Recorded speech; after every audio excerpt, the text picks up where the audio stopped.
सोमवारी गोवत्स राधाकृष्ण महाराज यांच्या भजन आणि कीर्तनाच्या कार्यक्रमाचं आयोजन करण्यात आलं होतं। या कार्यक्रमात नागरिक मोठ्या संख्येने सहभागी झाले होते।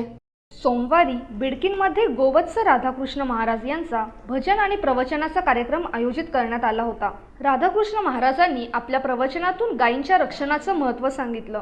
यावेळी त्यांच्या हस्ते गोपूजनही करण्यात आलं।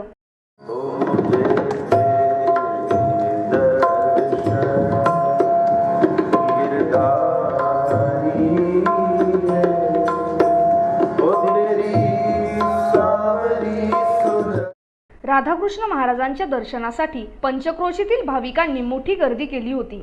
यात तरुणाईंचाही विशेष सहभाग होता। माहेश्वरी समाज आणि बिडकीन ग्रामस्थांच्या मदतीने हा कार्यक्रम उत्साहात पार पडला।